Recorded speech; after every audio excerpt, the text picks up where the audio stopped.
Assalamualaikum warahmatullahi wabarakatuh. Ketemu lagi sama aku Mama Rara. Di video kali ini aku bakalan ngebahas tentang pendidikan seks kepada anak gitu ya.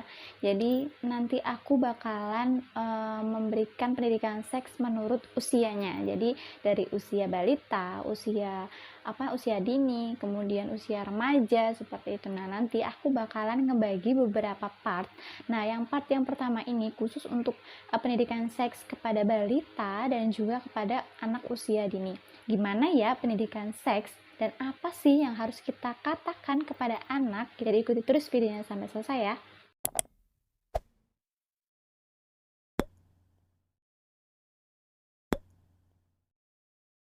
Nah, dalam hal pendidikan seks, biasanya orang tua itu bingung nih mau mulai dari mana, kapan harus dimulai, dan apa sih yang harus dikatakan. Nah, makanya di video kali ini aku bakalan ngasih gitu ya. Jadi, apa sih yang perlu dikatakan pada anak gitu, anak usia balita dan juga anak usia dini. Sebenarnya pendidikan seks itu tidak bisa kita lakukan dalam satu kali waktu ataupun dalam waktu yang singkat gitu ya. Jadi pendidikan seks itu harus kita lakukan berulang-ulang. Jadi pelan-pelan kita kasih tahu kepada anak.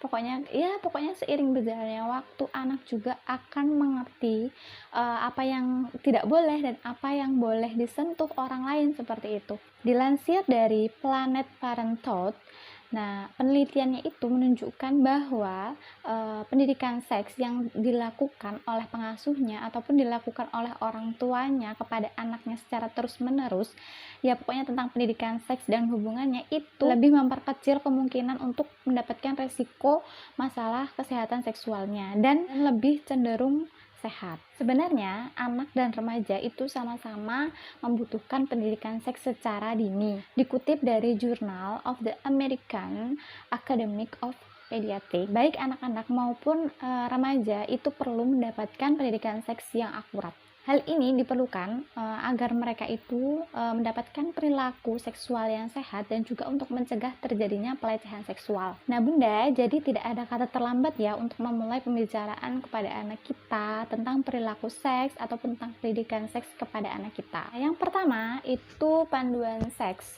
untuk balita ya di usia 0 sampai dengan 24 bulan ataupun 2 tahun. Nah, di sini kita itu dengan cara memberikan pendidikan seks kepada anak kita, anak balita itu adalah dengan cara kita mengenalkan organ tubuhnya, misalkan bagian vaginanya itu untuk apa fungsinya, seperti itu. Dan bagian penis laki-laki itu fungsinya untuk apa, supaya dia itu tahu letak bagian tersensitifnya itu di mana. Nah, jadi nggak masalah ya Bun kalau misalkan anak balita kita itu pada saat mandi dia menyentuh bagian organ intimnya atau organ vaginanya ataupun menyentuh penisnya bagi yang laki-laki, itu nggak masalah supaya dia itu bisa mengenali bagian intim punya mereka sendiri seperti itu. Nah, dan jelaskan juga kepada anak kita perbedaan antara laki-laki dan perempuan. Misalkan laki-laki memiliki penis gitu ya, kalau misalkan anaknya laki-laki. Nah, terus kalau perempuan itu memiliki vagina dan masing-masing itu tidak boleh disentuh orang lain. Kemudian kita itu setelah kita mengenalkan bagian vagina yang mana, bagian penis yang mana, nah kemudian kita jelaskan kepada anak kita, kita beritahu bahwasannya kita pipis itu melalui vaginanya atau melalui penisnya bagi yang laki-laki. Nah, kalau misalkan dia itu lewat mana seperti atau lewat anus gitu ya. Jadi kita perlu menjelaskan. Nah, kemudian selanjutnya kita beritahu kepada anak balita kita ya usia 0 sampai 24 bulan tadi bahwasannya jika keseringan telanjang gitu ya. Misalkan habis mandi terus dia lari-lari ke depan seperti itu. Nah, kita beritahu kepada anak kita bahwasannya telanjang dan nggak pakai baju di lingkungan umum itu dilarang, seperti itu tidak boleh karena menjaga privasi kita seperti itu. Dan itu nggak boleh ditunjukkan di tempat umum, itu hanya untuk punya dedek sendiri seperti itu. Ini kalau misalkan dedek telanjang itu tidak boleh dilihat orang lain, malu seperti itu ya. Nah, kemudian yang kedua, panduan seks untuk anak usia dini, usia 2 tahun sampai dengan 5 tahun. Nah, kita kenalkan kepada anak lebih dalam lagi. Misalkan kita perkenalkan, kita kan sudah, misalkan anak kita kan sudah tahu vagina yang mana, penis yang mana, dan terus kita perkenalkan bagian organ yang lainnya. Jadi, kita tambah gitu ya. Nah, kalau dia sudah tahu fungsi vagina untuk pipis gitu ya. Nah, untuk kalau, anus untuk nah kalau payudara juga itu untuk dede aja dan nggak boleh orang lain menyentuh kalau misalkan dia perempuan, seperti itu. Karena, ya tubuhnya ini cuman milik sendiri, seperti itu. Jadi orang lain nggak boleh menyentuh, seperti itu. Nah, kemudian laki-laki dan perempuan itu memiliki hal yang sama dan juga memiliki yang berbeda. Nah, misalkan nih laki-laki dan perempuan itu sama-sama memiliki alat kelamin. Kalau anak perempuan itu memiliki vagina namanya, terus kalau anak laki-laki memiliki penis, seperti itu, dan memiliki bokong juga, dan memiliki payudara. Nah, payudara perempuan ini tidak boleh disentuh siapapun kecuali dirinya sendiri, beritahu seperti itu. Dan juga vaginanya itu tidak boleh disentuh orang lain kecuali dirinya sendiri. Nah, kecuali pada saat ibu memakaikan baju, seperti itu. Kalau misalkan perempuan dipakaikan ibu, kalau misalkan laki-laki dipakaikan ayahnya. Jadi, anak usia dini itu sudah tahu batasan-batasan supaya mencegah terjadinya pelecehan seksual. Kemudian kita beritahu kepada anak kita bahwasannya tubuh kita itu berbeda gitu. Misalkan laki-laki dan perempuan itu memiliki postur tubuh yang berbeda. Jadi itu nggak masalah, itu normal gitu. Jadi kita beritahu ke anak kita. Ini mengenai organ tubuh. Nah, yang selanjutnya itu mengenai privasi. Nah, seperti yang aku bilang tadi yang di awal, bahwasannya tubuh dede itu cuma untuk dede, jadi tidak boleh orang lain menyentuh.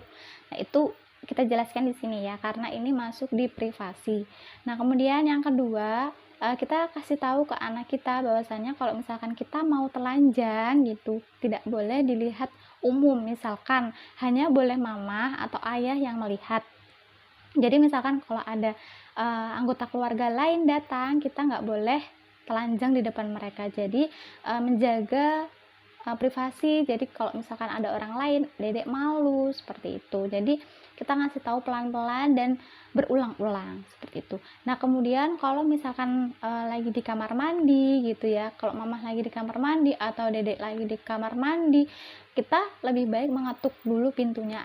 Ada mamah kah, ada ayah kah gitu. Dedek mau masuk atau mau pipis, seperti itu. Jadi kita permisi dulu apakah diizinkan masuk kamar mandi atau tidak, supaya nanti adik itu nggak asal nyelonong masuk kamar mandi atau masuk ke kamar gitu tanpa permisi. Jadi kita ajarkan kepada anak itu sopan santun. Dan beritahu juga kepada anak kita bahwasannya membicarakan organ tubuh, misalkan anggota vitalnya seperti payudaranya ataupun kemaluannya, itu hanya boleh di rumah bersama orang tua.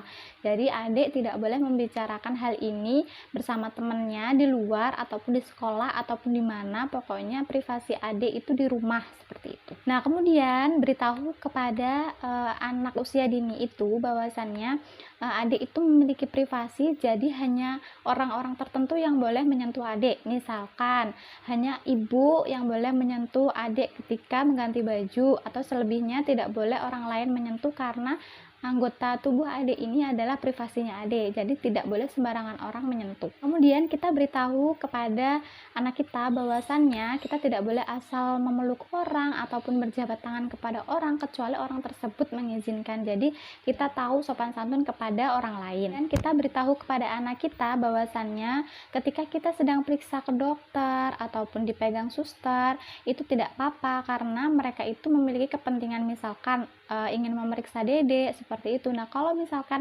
orang lain tanpa permisi dan tanpa sebabnya gitu ya, itu tidak boleh, karena kalau misalkan di dokter itu untuk tujuannya untuk diperiksa. Nah, kalau orang lain membuka itu jangan diizinkan. Kemudian selanjutnya kita beritahu kepada anak kita bahwasannya anak kita itu tidak boleh menyimpan rahasia tentang tubuhnya. Misalkan ketika adik sedang sakit di bagian mananya, itu harus tetap menceritakan kepada orang tuanya. Dan kemudian selanjutnya kita beritahu kepada anak kita bahwasannya jika ada sesuatu hal yang lucu atau sesuatu hal masalah yang buruk, itu harus tetap memberitahukan kepada ibunya ataupun kepada ayahnya. Jadi tidak nggak disembunyikan seperti itu. Jadi harus tetap ada komunikasi antara ibu dan anak. Nah, mungkin cukup sekian video kali ini. Kita akan lanjut di part yang kedua tentang pubertas untuk anak usia menengah dan juga usia remaja.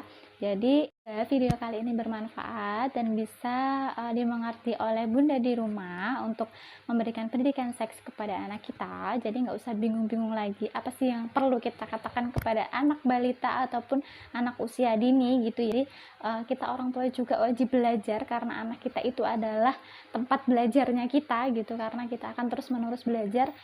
Jadi orang tua di rumah perlu perlu care gitu ya kepada anak kita, kepada masa depan anak kita, kepada perilaku seks anak kita, karena itu hal yang intim banget gitu ya. Jadi perlu kita pelan-pelan ngasih tahu kepada anak kita. Mungkin cukup sekian. Wassalamualaikum warahmatullahi wabarakatuh.